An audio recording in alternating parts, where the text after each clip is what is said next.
अच्छा मेरे को बोलो ना, सेक्शन नंबर 37 क्या था? General deduction. उसके सिर्फ ये एग्जांपल्स में दे रहा हूं, इसमें कोई भी खर्चे आ सकते हैं, but these are just examples. Example salary, अपन ने सैलरी कहीं पे भी ऊपर नहीं पढ़ा है, बराबर। सैलरी अगर स्टाफ को पे किया, अलाउड या डिसअलाउड? अलाउड ना, बिजनेस में सैलरी तो पे करते ही हो। सैलरी अगर प्रोपराइटर को पे किया तो अपने आप को कोई भी कुछ एक्सपेंस नहीं कर सकता है, तो प्रोपराइटर को पे किया तो डिसअलाउड।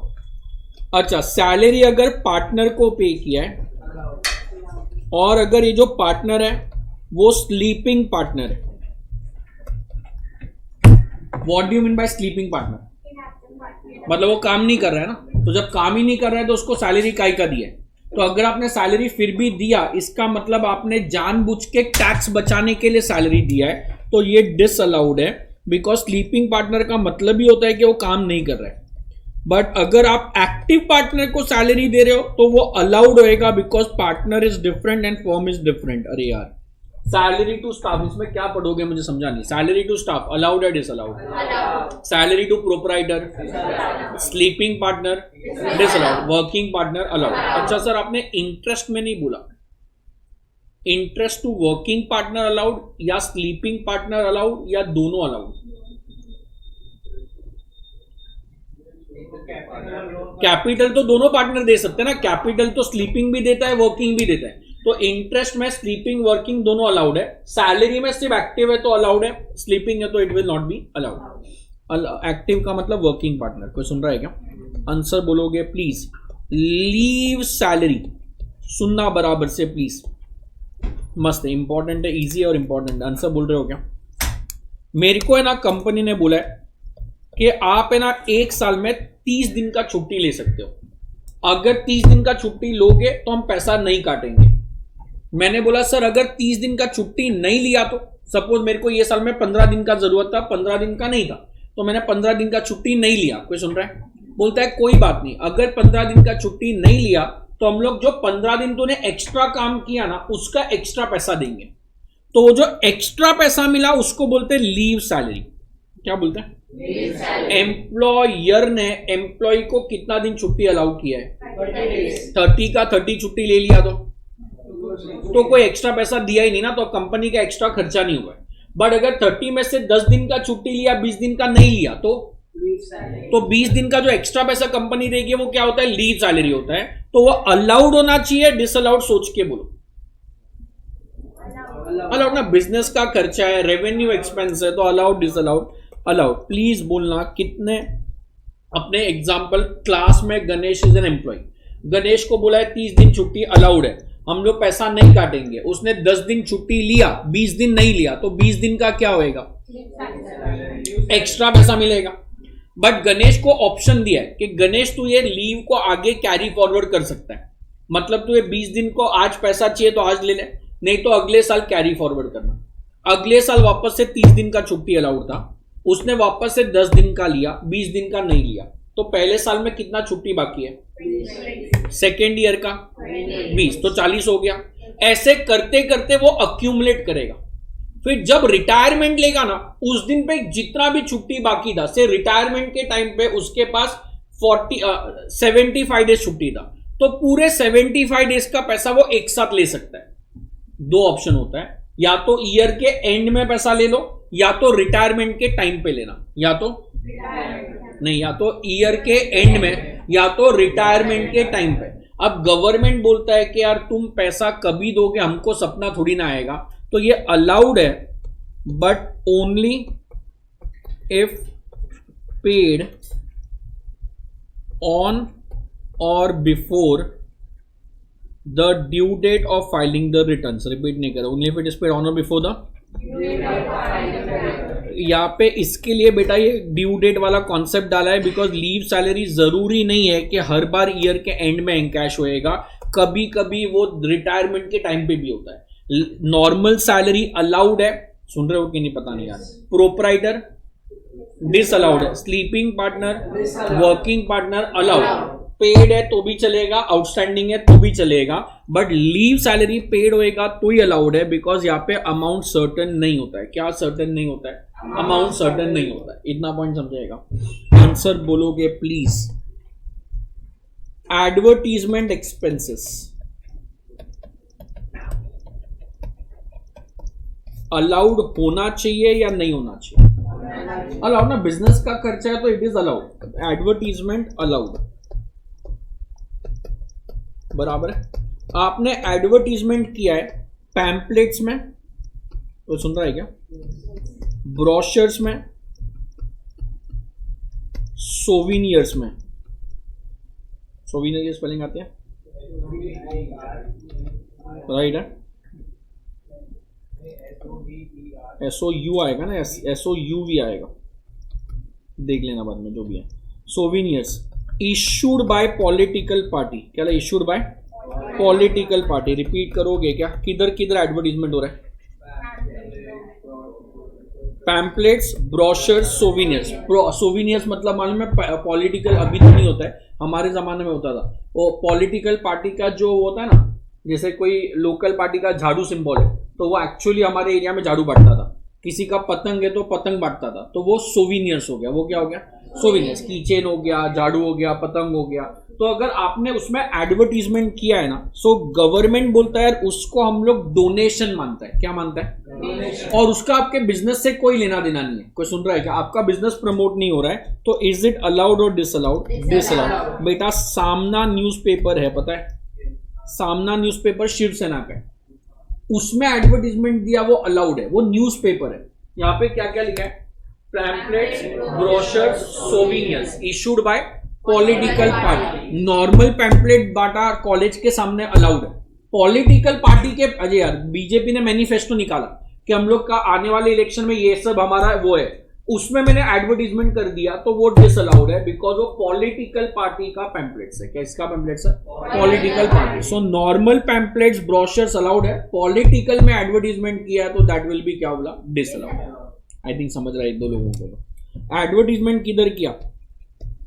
नियॉन साइन बोर्ड, इसका दूसरा नाम है permanent sign board. Permanent sign board. कोई सुन रहा है क्या? जेके शाह देखा है सामने, बराबर है, उसमें देखा है, उसके टेरेस पे उसने बड़ा सा रेड या ब्लू कलर का होर्डिंग लगाया, वो पिछले 4 साल से उधर का उधर ही है। सो बेटा दैट इज नॉर्मल एक्सपेंसेस, या वो आपका एक फर्नीचर हो गया। दुकान के बाहर जो अपन दुकान के बाहर बोर्ड लगाते हैं ना, नीचे जैन स्वीट्स वाले का बोर्ड है, और उसके बाजू में क्लासिक होटल है, बताएगा? क्लासिक होटल का बोर्ड है बेटा, वो 3 साल 2 साल 5 साल से सेम ही है। वो जो अपने दुकान के ऊपर बोर्ड लगता है वो परमानेंट होता है या टेम्पररी? परमानेंट ना, वो अपन चलाते रहते, फिर कभी खराब हुआ एकदम तो अपन रिप्लेस करेंगे। तो ये परमानेंट साइन बोर्ड पे आप डेप्रिशिएशन ले सकते हो। क्या ले सकते हो? डेप्रिशिएशन, बिकॉज ये आपका परमानेंट एडवर्टीजमेंट है, ये आपका ये नॉर्मल पैम्पलेट्स, ब्रोशर या होर्डिंग टीवी वाला नहीं है। कुछ सुन रहा है? डेफर्ड रेवेन्यू एक्सपेंस का मतलब बताओ।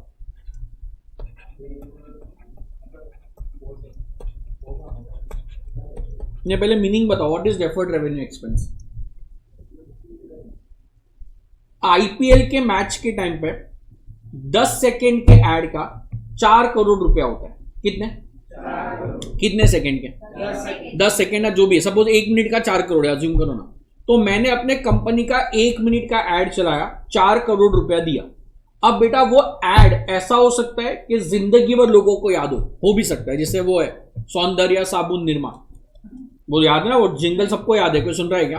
तो ऐसा भी हो सकता है कि वो एडवर्टीजमेंट का इंपैक्ट 2 साल 3 साल 4 साल चले। ऐसा भी हो सकता है कि शायद किसी को याद भी ना हो। अभी हॉटस्टार पे तो ऐड आता है, अपन स्किप कर देते सीधा। कोई सुन रहा है क्या? सो गवर्नमेंट बोलता है डेफर्ड रेवेन्यू मतलब यही वाले टीवी, रेडियो, ये सब आप बहुत बड़ा एडवर्टीजमेंट करते हो जब नया प्रोडक्ट लॉन्च होता है तभी, या तो नया बिजनेस चालू होता है तभी। तो ये बिजनेस का खर्चा है, तो ये अलाउड है। कितने भी साल उसका बेनिफिट मिले, 1 साल मिले या 5 साल मिले, पूरा का पूरा एक साथ अलाउड कर सकते हो। क्या बोला? पूरा का पूरा एक साथ अलाउड। तो करंट ईयर में 40 करोड़ रुपए का एडवर्टीजमेंट किया, पूरा 40 करोड़ रुपया अलाउड है। सो नॉर्मल एडवर्टीजमेंट अलाउड ना, नॉर्मल एडवर्टीजमेंट मतलब होर्डिंग लगाया, पैम्पलेट बांटा, ये सब अलाउड है। Deferred revenue expense fully allowed, वही टीवी में ऐड किया, रेडियो पे चलाया, वो भी फुली अलाउड है। Brochures, pamphlet, souvenirs of political party disallowed. और नियॉन साइन बोर्ड या permanent sign board depreciation, because ये आपका फर्नीचर हो गया है यार, समझ रहा है कि नहीं पता नहीं चलता, इतना पॉइंट समझेगा। आंसर बोलोगे। डायरेक्ट टैक्स अलाउड या डिसअलाउड, सोच के बोलो। डायरेक्ट टैक्स लेक्चर के स्टार्ट में बताया था, इनकम टैक्स अलाउड या डिसअलाउड, डिसअलाउड। बेटा जीएसटी इनडायरेक्ट टैक्स से तो इट विल बी अलाउड, नहीं तो डबल टैक्स हो जाएगा, so it will be allowed. अच्छा, डायरेक्ट टैक्स लेट भरा तो उस पर गवर्नमेंट ने इंटरेस्ट लिया, इंटरेस्ट ऑन टैक्सेस, अलाउड या डिसअलाउड। डायरेक्ट टैक्स डिसअलाउड है तो उसका इंटरेस्ट भी डिसअलाउड होएगा। इनडायरेक्ट टैक्स अलाउड है तो इंटरेस्ट भी क्या रहेगा, allowed. Interest is nothing but additional tax. क्या है interest is nothing but additional tax. Answer बोलोगे। बेटा पेनल्टी का मतलब गवर्नमेंट पेनल्टी क्यों लगाता है? इंटरेस्ट मतलब आपका मिस्टेक हो गया, ड्यू डेट के बाद कुछ पे किया तो इंटरेस्ट लगाया। पेनल्टी क्यों लगाते हैं? पेनल्टी मतलब आपने कोई ऑफेंस कमिट किया, अरे कोई सुन रहा है क्या? आपने रिपीटेड टैक्स नहीं भरा, नोटिस आने के बाद टैक्स नहीं भरा तो पेनल्टी आता है। सो पेनल्टी इज अ पनिशमेंट ना। अरे यार पेनल्टी का डिडक्शन दे दिया तो आपका तो फायदा हो जाएगा। सो अगर पेनल्टी डायरेक्ट टैक्स का है तो भी डिसअलाउड है, इनडायरेक्ट टैक्स का है तो भी डिसअलाउड है। रिपीट नहीं करें, पेनल्टी फॉर डायरेक्ट टैक्स और इनडायरेक्ट टैक्स क्यों दोनों डिसअलाउड है? पेनल्टी इज अ पनिशमेंट, वो आपके लिए एडवांटेज हो जाएगा। आपको डिडक्शन मिलता है मतलब टैक्स कम आता है तो आपका फायदा है। तो गवर्नमेंट बोलता है पेनल्टी का एडवांटेज नहीं देना है तो वो डिसअलाउड है, इंटरेस्ट चलेगा। डायरेक्ट टैक्स का एग्जांपल बोलो। इसका दूसरा नाम है एडवांस टैक्स, कभी कभी एग्जाम में दिया रहता है, वो भी इनकम टैक्स ही होता है। इसी का दूसरा नाम है सेल्फ असेसमेंट टैक्स, एग्जाम में कभी कभी दिया रहता है। वो सब डायरेक्ट टैक्स के फॉर्म है तो डिसअलाउड है। इनडायरेक्ट टैक्स में दो ही बचा आज के डेट में, जीएसटी एंड कस्टम्स। कोई समझेगा क्या? अच्छा फिर है ना, एक बहुत सालों से डिस्प्यूट था, एक तो याद दिलाना, सीएसआर अलाउड या डिसअलाउड? अपन ऑलरेडी पढ़ लिया है। अच्छा बहुत सालों से डिस्प्यूट था, इंडिया में सबसे बड़ा फेस्टिवल बोलो, दिवाली, बराबर है। सो दिवाली पे जो ओनर होता है बेटा वो अपने स्टाफ को बोनस वो सब देता है, वो तो अलाउड ही है, वो अपन ने ऊपर पढ़ लिया। बट दिवाली पे अपने एम्प्लॉयज के घर पे मिठाई देता है, ऑफिस में दिवाली की पूजा रखते हैं, अरे बोलो यार, अपने क्लाइंट्स लोगों को डायरी वायरी बांटते हैं, तो वो सब अलाउड होना चाहिए नहीं होना चाहिए? वो बहुत सालों से डिस्प्यूट में था। इन लोग ने अभी बोल दिया है क्लियरली, दिवाली एंड मुहूर्त एक्सपेंसेस आर अलाउड। क्या बोला? दिवाली एंड मुहूर्त एक्सपेंसेस आर अलाउड। अब सर दिवाली का एक्सपेंस अलाउड है, बट सर बैसाखी का एक्सपेंस किया, ईद पे एक्सपेंस किया, पोंगल पे एक्सपेंस किया, कोई सुन रहा है क्या? तो बेटा Diwali is just an example, और कोई भी फेस्टिवल का है अगर बिजनेस में सेलिब्रेट किया तो अलाउड है। किधर सेलिब्रेट किया? तो अगर ईद पे अपने एम्प्लॉय लोगों को मिठाई दिया तो अलाउड, और बैसाखी पे दिया तो allowed. Diwali is just an example, but law में दिवाली लिखा हुआ है, लिखो प्लीज। पहले तो सेक्शन 36 का अपन ने हेडिंग लिखा है, बराबर है, एक लाइन छोड़ के लिखो। 37, हाँ, एक लाइन छोड़ के लिखो। Following are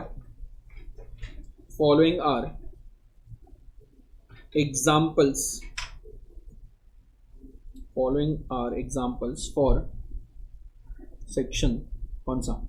37, examples of section 37। फिर उसमें ये एक सैलरी फर्स्ट एग्जाम्पल है।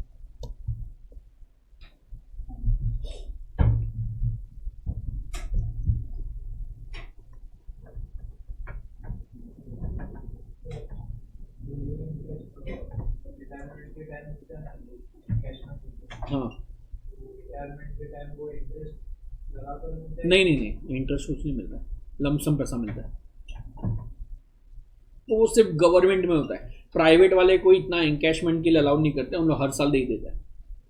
नॉर्मली गवर्नमेंट में मिलता है, प्राइवेट वाले पूरा एक साथ ही हर साल में देते रहते हैं।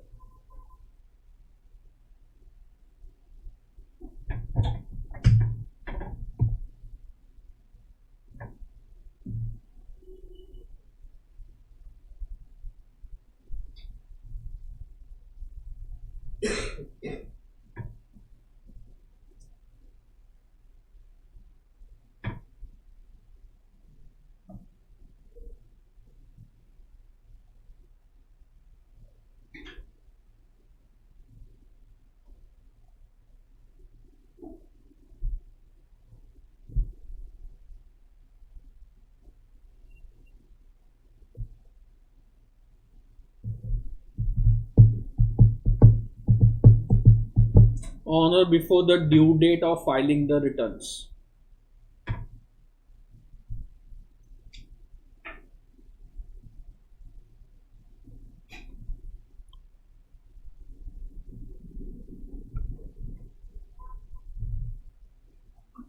कोई कॉपी कर रहा है?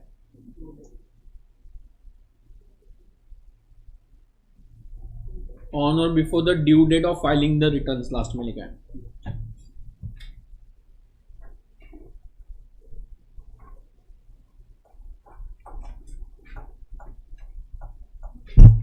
हटाओ.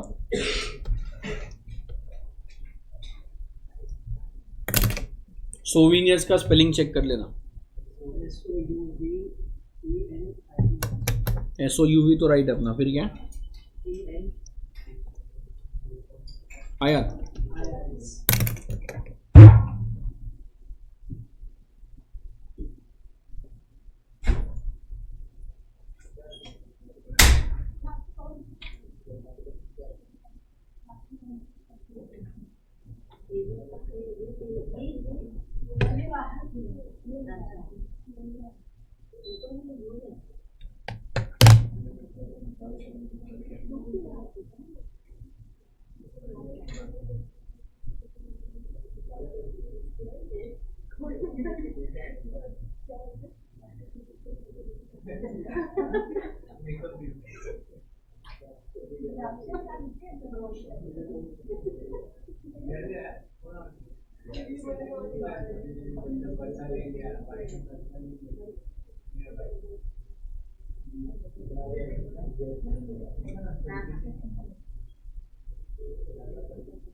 लिखा?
कोई कॉपी करा?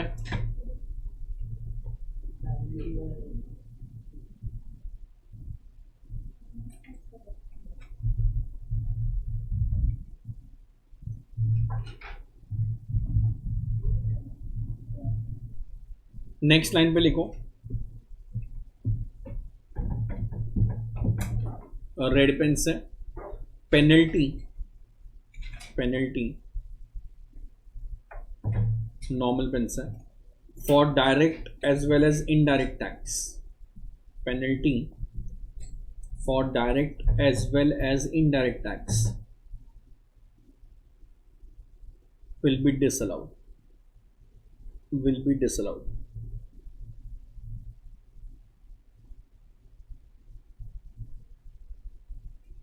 लिखा? एक लाइन छोड़ के नोट करके लिखो, expenses incurred by company,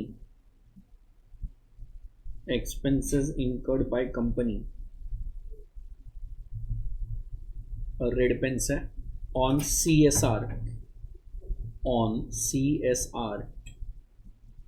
is disallowed.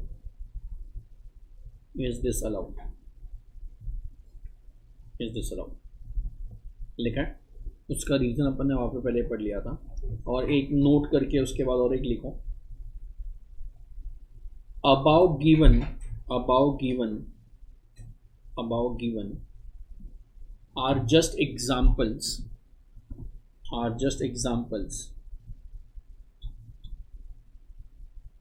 any other expenses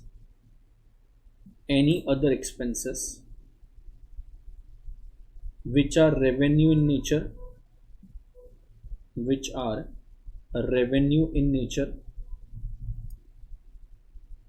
related to business,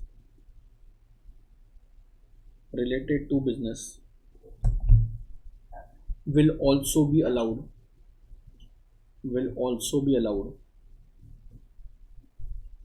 Example, auditor remuneration,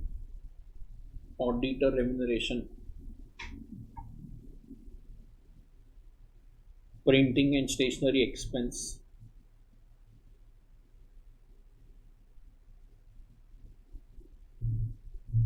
electricity bill charges,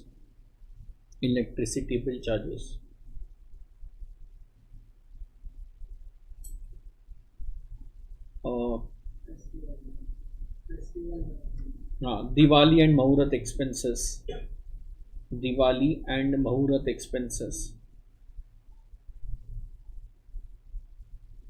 etc. etc. समझा है कि नहीं पता नहीं चल रहा है? 4 सेक्शन बोलो कौन से पढ़े? 31, 36, 37. 30 में था rent, repairs, taxes, insurance relating to building. अगर बिल्डिंग यूज्ड फॉर बिजनेस है तो अलाउ, पर्सनल है तो डिसअलाउ, रिपेयर्स रेवेन्यू है तो, कैपिटल है तो डिसअलाउ. फिर तुम लोग को 30 और 31 में कोई डिफरेंस दिख रहा है क्या? 30 में क्या था?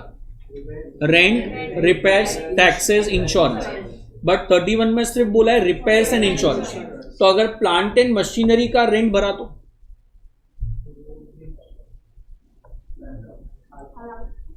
बट वहां पे तो नहीं लिखा है, 37 में चले जाएगा। अरे यार समझ रहा है क्या, वहां पे सिर्फ repairs and insurance of plant and machinery furniture लिखा है, तो वो तो वहां पे अलाउड है ही, बट अगर रेंट पे प्लांट एंड मशीनरी लिया तो किधर जाएगा, 37 में। समझ रहा है मैं क्या बोल रहा हूं। फिर 36 क्या था, सी बर्फी, सी मतलब कॉन्ट्रीब्यूशन, रिकॉग्नाइज अप्रूव जगह पे किया है तो अलाउड, बट कभी होना चाहिए ड्यू डेट से पहले, बराबर है। अगर अनरिकॉग्नाइज अनअप्रूव्ड है तो डिसअलाउड। फिर बाद में और एक सी था, commodity transaction tax, security transaction tax, बोलो अलाउड। और अगर कमोडिटी, अच्छा कैपिटल गेन छोड़ दो। फिर बाद में सी बर्फी में बी, पे टू एम्प्लॉई है तो allowed, only if it is paid on or before the due date of filing the return. Bad debts actual है तो अलाउड, प्रोविजन है तो disallowed. Recovery of bad debts पहले अलाउड था तो अभी इनकम में बताना पड़ेगा, पहले डिसअलाउड था तो इनकम में बताने का जरूरत नहीं है। Animals return of full cost minus recovery in the year in which animal become useless. I hope इतना याद है। फिर बाद में आर फॉर नहीं अपने को, एफ मतलब family planning promotional expense, allowed only to कितना, रेवेन्यू है तो फुल्ली अलाउड, और कैपिटल है तो 5 equal instalments. I for insurance, employees health है तो, प्रोपराइटर है तो, प्रोपराइटर के फैमिली मेंबर है तो, स्टॉक इंश्योरेंस है तो, एम्प्लॉइज हेल्थ अलाउड है if account payee cheque, account payee draft, और क्या था, electronic clearing system. I hope इतना याद रहेगा। आगे बोलोगे please. Interest on loan from proprietor disallowed. Interest on loan या capital of working partner, sleeping partner allowed. Interest दोनों पार्टनर को अलाउड है, अरे कैपिटल तो दोनों देते हैं ना, तो इंटरेस्ट ऑन वर्किंग पार्टनर भी अलाउड है, स्लीपिंग भी अलाउड है। मैक्सिमम कितना, 12% per annum. Interest from bank loan, but अगर 4 बैंक थे, SFC, SIIC, PFI, schedule bank, ये अलाउड है only if it is on or before the due date of filing the returns. याद है क्या। नेक्स्ट 37 जनरल डिडक्शन में सारे expense आ जाते हैं जो पहले नहीं आए। उसमें एग्जांपल से सैलरी टू स्टाफ, बोलो salary to proprietor, working partner, sleeping partner, leave salary only if it is paid on or before the due date of filing the returns. Advertisement allowed, advertisement में permanent sign board है तो, depreciation allowed, full cost allowed नहीं है। Deferred revenue है तो fully allowed. Political party disallowed. Direct tax, interest on direct tax, penalty on direct tax, indirect tax, interest on indirect tax allowed, penalty on indirect tax disallowed. Diwali मुहूर्त allowed. आई hope इतना समझेगा। सो ये अपन ने पढ़ा कि क्या क्या अलाउड है। 30 अलाउड है, 31 अलाउड है, 36 अलाउड है, और क्या अलाउड है, 37 अलाउड है। कोई सुन रहा है क्या। अब अपन पढ़ रहे कि मेरे को बोलो ना, मैं ना पैसा कमा रहा हूं, बट मेरा भाई जो है वो पैसा कम कमा रहा है, या उसका हाइपोथेटिकली समझो कैश में बिजनेस है। जैसे फॉर एग्जांपल मेरा भाई जो है जेरोक्स सेंटर खोल के बैठा है। अब जेरोक्स में मैक्सिमम लोग तो कैश में पैसा देते, लोकल लोग तो अब जो मेरा भाई है ना वो एकदम कम टैक्स ब्रैकेट में, मतलब उसको टैक्स नहीं आता है, और मैं 30% वाला टैक्स हूं। कितना, 30%। तो मैंने क्या किया, मैंने अपने भाई को फोन किया, मैंने बोला यार मेरे जो क्लास है उसमें हर साल कम से कम 50,000 पेज का प्रिंट आउट आता है, सब लेवल पे, सब बुक का, सब देने का, तो 50-60 हज़ार रुपये आता है। तो तू कितना लेता है, बोलता है। तो मेरा भाई बोला मार्केट से मैं एक प्रिंट आउट का 5 रुपये लेता हूँ, बट सिंस तू मेरा भाई है तो मैं तेरे से 2 रुपये ही लूंगा। सुन रहे हो कि नहीं, बराबर है। सपोज 5 लाख पेज का मेरे को प्रिंट आउट मारना है एवरी ईयर, और मैंने उसको बोला कि कितना रुपया है, वो बोलता है 5 रुपया है, बट मैं तेरे से 2 रुपया लूंगा। कोई सुन रहा है क्या। मैंने उसको बोला नहीं तू मेरे से पूरा 5 रुपया ले, कितना, बोलता है नहीं यार कैसे 5, बोला नहीं पूरा 5 रुपया ले, जो हिसाब होता है वो हिसाब होता है, बट जब मैं तेरे को पैसा दूंगा तो मैं 12 रुपया पर पेज के हिसाब से दूंगा। कितना, एक्चुअल में कितना है ₹5। मैं दे भी कितना रहा हूं ₹5, बट मैं उसको बताऊंगा कितना। तो मैंने उसको बोला ₹12 के हिसाब से 5 लाख पेज का मैं तेरे को पैसा दूंगा, ₹60 लाख समझो। 5 लाख 60 लाख होता है ना, हाँ। और ₹5 के हिसाब से होना चाहिए था 25 लाख।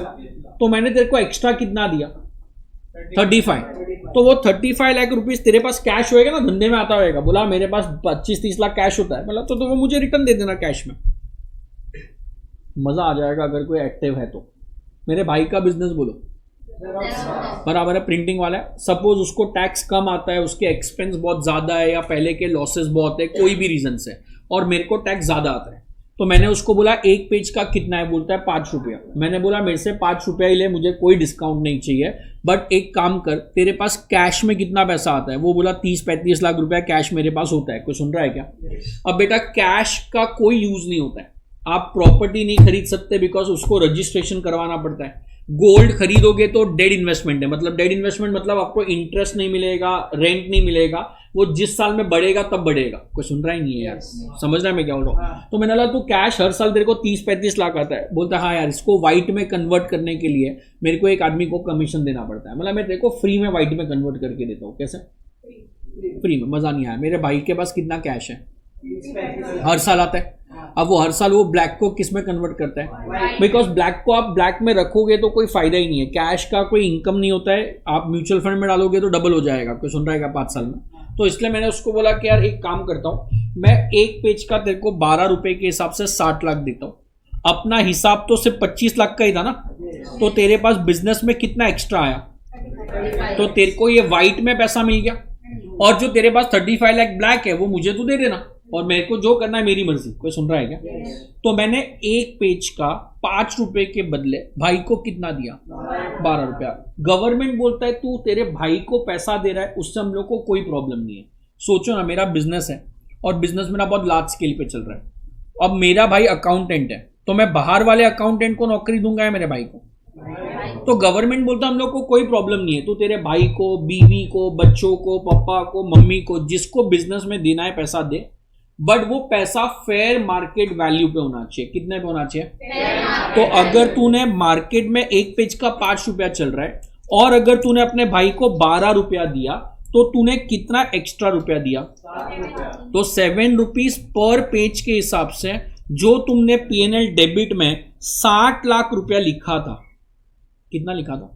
60 लाख कैसे आया था? ₹12 इंटू 5 लाख, अरे बराबर ना है। उसमें से ₹5 के हिसाब से 25 लाख बराबर है। जो 35 लाख रुपए एक्स्ट्रा दिया वो डिसअलाउड हो जाएगा। पूरा डिसअलाउड होएगा, या extra payment? Extra payment compare to fair market value. Extra payment compare to fair market value. Please बोलना, रिलेटेड पार्टी को पैसा दिया तो अलाउड या डिसअलाउड? अलाउड। रिलेटेड पार्टी को एक्स्ट्रा पेमेंट दिया वो क्या रहेगा? डिसअलाउड। प्लीज बोलना, सैलरी टू स्टाफ, बट अगर वो स्टाफ मेरा भाई है तो अलाउड या डिसअलाउड? रीजनेबल है तो अलाउड, एक्सेस है तो डिसअलाउड। क्या रीजनेबल है तो अलाउड, एक्सेस है तो डिसअलाउड। पूरा डिसअलाउड या एक्स्ट्रा? जितना एक्स्ट्रा दिया उतना। तो अभी जो अपन ने पढ़ा ना, ये सारे खर्चे अलाउड है, बट यही सारे खर्चे आप रिलेटेड पार्टी को दोगे तो फेयर मार्केट वैल्यू में देना है। कितने में देना है?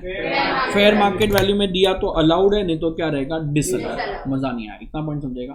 तो सेक्शन नंबर 40A2, क्या बोला? 40A2, excess payment to related parties disallowed. चलो, excess payment to related parties disallowed, इतना समझेगा। आंसर बोलो ना। तुमने ना क्लास को कैश में पैसा दिया, अज्यूम करो, तो आप लोगों ने सबने 50-50 हजार रुपया कैश में दिया, क्लास के पास 60 लाख रुपया कैश आ गया।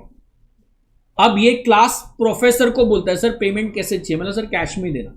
तो उन लोग ने मुझे कैश में दिया, दूसरे प्रोफेसर को कैश में दिया, तीसरे प्रोफेसर को कैश में दिया। कोई सुन रहा है क्या? फिर हमारा जो खर्चा होता है, कोई सुन रहा है? जैसे अभी मेरे को घर पे डीमार्ट में जाने का है तो मैं वो कैश लेके जाता हूँ। कोई सुन रहा है? तो बेटा जितना पैसा कैश में जाएगा, मनी इकोनॉमी में उतना ही ब्लैक में सर्कुलेट होएगा। तुम ब्लैक दोगे, सामने वाला मुझे ब्लैक देगा, मैं सामने वाले को ब्लैक दूंगा, तो मतलब मैं बोल सकता हूं पूरा जो पैसा। अच्छा, कोई भी आदमी अपना फीस जो ब्लैक में ले रहा है वो डिस्क्लोज करेगा? क्यों? टैक्स आ जाएगा ना। अरे यार, मेरे को 50 लाख रुपया कैश मिल रहा है तो पूरा 50 मेरे पास है, बट अगर मुझे 50 लाख रुपया व्हाइट में मिला तो 30% तो गवर्नमेंट के पास चला गया ना यार। तो 30% छोटा अमाउंट है या बहुत बड़ा अमाउंट है? 15 लाख रुपए जो भी होएगा, 15 लाख रुपए तो बिग अमाउंट। तो कोई भी आदमी कैश ट्रांजैक्शन को बेटा व्हाइट में कन्वर्ट नहीं करता है अनलेस, अरे सुन रहे हो तो इंटरेस्टिंग है साला, अगर तुम्हारा धंधा ही पूरा कैश का है तो फिर तो तुमको साला लोन वोन लेने का है तो इनकम ही जीरो हो गया। तो ऐसे लोग थोड़ा बहुत ब्लैक में व्हाइट को कन्वर्ट करते हैं। कोई सुन रहा है क्या? ब्लैक को किस में कन्वर्ट करते हैं? व्हाइट। अगर पूरा धंधा ही कैश में है तो, बट अगर अपना पार्शियल कैश है, पार्शियल चेक है, तो कैश वाला पूरा इकोनॉमी में कैश ही सर्कुलेट होता रहेगा यार। कोई सुन रहा है क्या? सो गवर्नमेंट ने कैश के लिए रिस्ट्रिक्शन डाला हुआ है कि अगर आप किसी को भी पैसा दे रहे हो, जैसे तुम लोग क्लास को पैसा दे रहे हो, क्लास मुझे पैसा दे रहा है, तो अगर आप किसी को भी कैश में पैसा दे रहे हो तो मैक्सिमम 10,000 रुपया दे सकते हो on a particular day to a particular person for a particular transaction. तुम लोग प्लीज बोलना, हर एक स्टूडेंट क्लास को चेक देता होएगा, कैश देता होएगा क्या? हर एक चेक में तो पैसा आता ही होएगा। तो अगर सपोज इन लोग को फीस आया 50 लाख रुपया और इन लोग प्रोफेसर को बेटा पेमेंट करते 30 लाख रुपया, तो इन लोग को टैक्स कितने पे आएगा? 20 लाख ना, एक्सपेंस माइनस होएगा। तो गवर्नमेंट बोलता है तुमने ये प्रोफेशनल फीस कैसे भरा है? मैंने बोला सर 10 प्रोफेसर को दिया यार। कोई सुन रहा है क्या? तो गवर्नमेंट बोलता है अगर ये प्रोफेसर को तुम लोग ने पेमेंट दिया है तो प्लीज अकाउंट पे ही चेक, अकाउंट पे ही ड्राफ्ट या इलेक्ट्रॉनिक क्लियरिंग सिस्टम से पैसा दे दो। वापस से बोल रहा हूं, प्रोफेसर को पैसा दिया तो अलाउड या डिसअलाउड? अलाउड है, बट पैसा कैसे देना चाहिए? अकाउंट पे ही चेक, अकाउंट पे ही ड्राफ्ट या तो इलेक्ट्रॉनिक क्लियरिंग सिस्टम। गणेश को सैलरी दिया, अलाउड या डिसअलाउड? बट कैसे देना चाहिए? चेक, अकाउंट पे ही ड्राफ्ट या तो इलेक्ट्रॉनिक क्लियरिंग सिस्टम। कोई सुन रहा है क्या? बट मैं बोल रहा हूँ कि सर हमारे यहाँ पे कभी प्लम्बर रिपेयर करने को आता है, वो बोलता है सर ये 1,000 रुपए के लिए कौन चेक वेक लेगा, आप मेरे को कैश में दो। तो गवर्नमेंट बोलता है कोई बात नहीं, कैश में देना है तो मैक्सिमम कितना अलाउड है? 10,000 to a particular person on a particular day for a particular transaction. Please बोलो, मेरे कंपनी में 12 एम्प्लॉई है, 12 एम्प्लॉई को मैं 10,000 रुपया एक ही दिन पे कैश में देता हूं, तो एक आदमी को 1,20,000 दिया या 12 अलग अलग लोगों को 10,000 दिया, अलग अलग को दिया ना, तो अलाउड है। अरे यार कोई सुन रहा है क्या? एक आदमी को 10,000 से ऊपर नहीं देना है। किसको? तो अगर 10 अलग अलग एम्प्लॉय को 10,000 दिया तो चलेगा नहीं चलेगा? चलेगा। एक ही आदमी को 1,00,000 दिया तो नहीं चलेगा। सुन रहे हो क्या? इन लोग ने मुझे आज 10,000 दिया, कल वापस से मुझे 10,000 दिया, परसों वापस से 10,000 दिया, चलेगा नहीं चलेगा? चलेगा। एक दिन पे 10,000 से ऊपर पेमेंट नहीं बोला है। On a particular day, repeat नहीं करे, on a particular day to a particular person. एक आदमी को एक दिन पे 10,000 से ज्यादा नहीं होना चाहिए। किसको? एक आदमी को एक दिन पे। अगर 10,000 से ऊपर है तो नहीं चलेगा, एग्जैक्ट 10 है तो चलेगा। मजा नहीं आया। एक ही आदमी को अलग अलग दिन पे पेमेंट है तो चलेगा। एक ही आदमी को एक ही दिन पे 20,000 दिया तो कितना डिसअलाउड? एक्स्ट्रा 10 या पूरा 20? पूरा 20 डिसअलाउड। पूरा। गवर्नमेंट बोलता है कैश में दिया तो पूरा फंसोगे। वापस से बोल रहा हूं, 10,001 रुपया इन लोग ने नीरज को आज ही दिया तो पूरा 10,001 डिसअलाउड। क्या? पूरा 10,001 डिसअलाउड। तुम लोग को लॉ कौन पढ़ा रहा है? हाँ, तो दर्शन सर बेटा फाउंडेशन में भी पढ़ाते हैं, दर्शन सर इंटर में भी पढ़ा रहे। दर्शन सर ने क्लास को 2 बिल बना के दिया, फाउंडेशन का 9,000, इंटर का 9,000, और क्लास ने 18,000 रुपया कैश आज दिया। चलेगा। एक दिन पे पेमेंट हो रहा है या नहीं हो रहा है? हो रहा है। एक आदमी को हो रहा है या नहीं हो रहा है? हो रहा है। बट 2 अलग अलग बिल का पेमेंट है। 1 ट्रांजैक्शन होना चाहिए। क्या होना चाहिए? 1। 2 अलग अलग बिल का पेमेंट है तो चलेगा। एक बिल का एक दिन पे एक आदमी को, रिपीट नहीं कर रहे, एक बिल का एक दिन पे एक आदमी को 10,000 से ऊपर अलाउड नहीं है। अलग अलग आदमी को दिया तो चलेगा। एक आदमी को अलग अलग दिन पे दिया तो चलेगा। एक आदमी को अलग अलग बिल का दिया तो चलेगा। लिखो ना, रेड पेन से न्यू हेडिंग देना। पहले देखो ना तुम लोग, रोमन नंबर 1 अपन ने लिखा था स्मॉल डिडक्शंस, रोमन नंबर 2, हाँ। सो रोमन नंबर 3 आएगा भी रेड पेन से। न्यू पेज पे लिखना। वो सब ये चैप्टर बहुत लेंदी है, तुम लोग टेक्स्ट बुक मॉड्यूल पढ़ोगे तो मर जाओगे। प्लीज नोटबुक नीटली मेंटेन करना। न्यू पेज पे लिखना, रेड पेन से roman number 3 special transactions, special transactions, special transactions लिखा। Under that point number A, ये बोर्ड पे देख के लिखो, section 40A2, section 40A2 dash करके लिखो, payment to related party, payment to related party.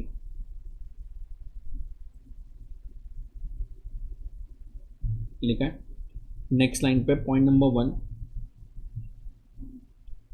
if expenses are paid to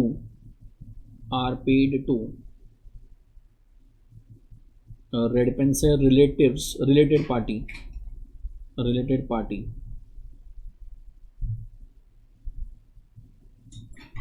normal pen से and point number 2, such expenses are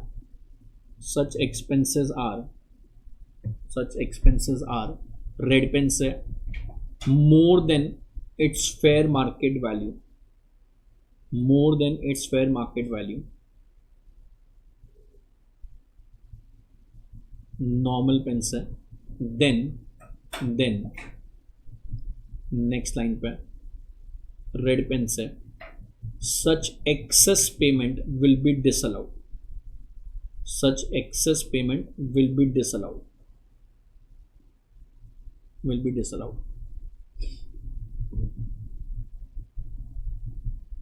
next line पे note करके लिखना, relatives for individual means, relatives for individual means, relatives for individual means spouse, brother, sister, spouse, brother, sister, lineal, lineal, lineal, lineal, lineal ascendant or lineal descendant, lineal ascendant और lineal descendant, lineal ascendant और lineal descendant। ascendant descendant का मतलब है अपने father, grandfather, सन, daughter, grandson, grand daughter, उसकी बात चल रही है। ब्रैकेट्स में लिख दो एग्जाम्पल, फादर, सन, एक्सेट्रा।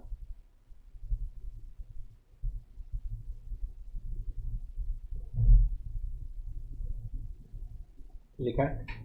नेक्स्ट लाइन पे क्या लिखोगे, और एनी पर्सन, और any person,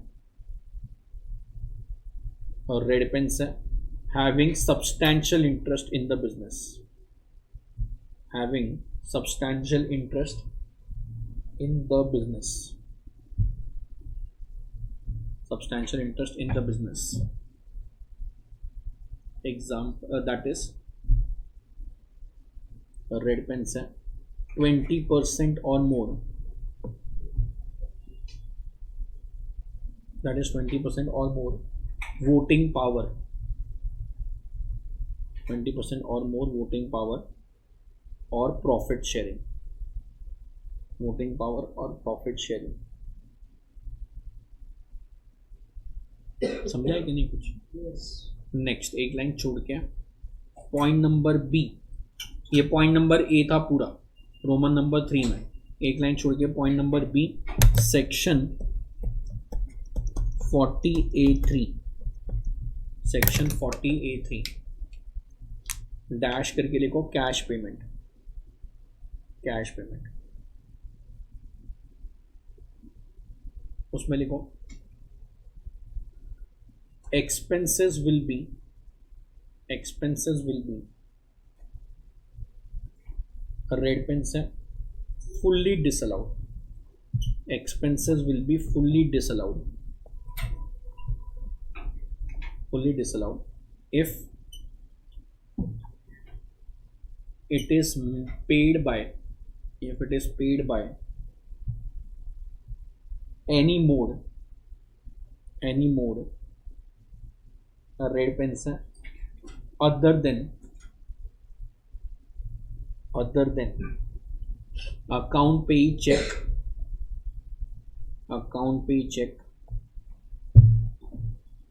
or account pay draft or electronic clearing system. Account pay check, account pay draft or electronic clearing system. Normal pens है. If such payment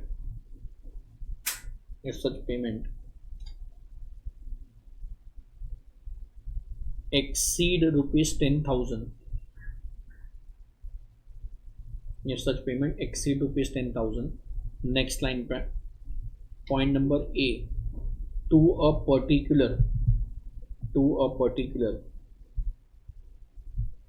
red pen से person,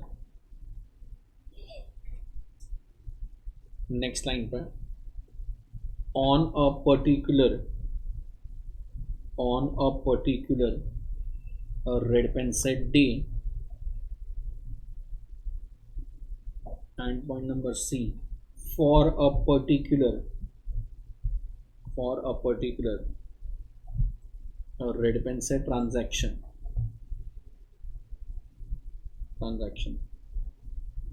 लिखा. Next line पे लिखो note, if 11,000 is paid by cash,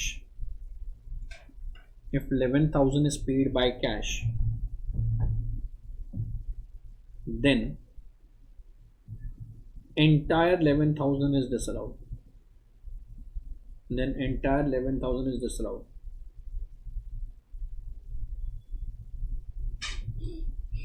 समझा है कि नहीं, पता नहीं चल रहा. एक लाइन छोड़ के नोट लिखना. Note number 2, following are the exceptions for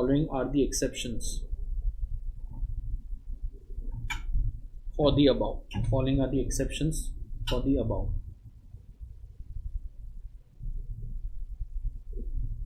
लिखा. कोई आंसर बोल रहा है क्या? अगर मैं ऐसे आदमी को पेमेंट कर रहा हूं जो एक गांव में बैठा हुआ है और वो गांव में बैंक ही नहीं है, तो उसको मैं चेक कैसे दूं? तो कैश ही देना पड़ेगा ना. तो गवर्नमेंट बोलता है आप ऐसे रूरल एरिया में पेमेंट कर रहे हो जहाँ पे बैंक ही नहीं है, तो उसको कैश में दोगे तो चलेगा. अच्छा, क्यों कैश में अलाउड नहीं कर रहा है गवर्नमेंट पैसा देना? वो ब्लैक में जाएगा, टैक्स नहीं भरेगा, कुछ नहीं होएगा. बट अगर मैं फार्मर को पैसा दे रहा हूं डायरेक्टली, तो फार्मर का तो एग्रीकल्चर इनकम ऐसे एग्जेम्प्ट होता है, तो उसको पैसा कैसे भी तो कोई फर्क पड़ने वाला नहीं है. प्लीज बोलना, मेरे को बैंक को पैसा देना है, मैंने बैंक से लोन लिया और मुझे इंटरेस्ट देना है, और अगर मैं बैंक को कैश दे रहा हूं तो बैंक वो कैश का करेगा क्या? वो बैंक जो है पैसा तो बैंक में डिपॉजिट करेगा ना यार. तो अगर आप पैसा बैंक को दे रहे हो, पैसा गवर्नमेंट को दे रहे हो, पैसा LIC को दे रहे हो, अरे तो उन लोग जो पैसा है वो बैंक में डिपॉजिट करेंगे, उन लोग थोड़ा फ्रॉड करेंगे यार. तो थोड़े एक्सेप्शन है, लिखो ना. नेक्स्ट लाइन पे पेमेंट टू रेड पेन से bank,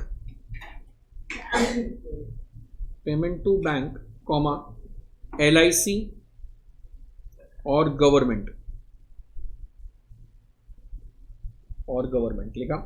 next payment to a person, next line पे payment to a person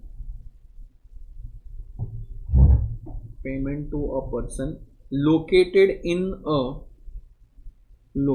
in a red pen से village, not served by bank,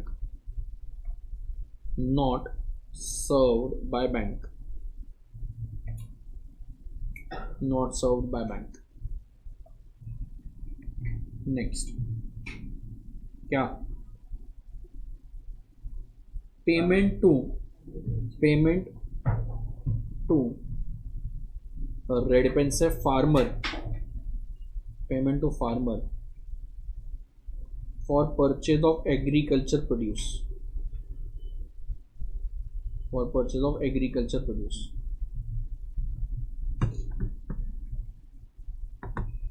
लिखा है.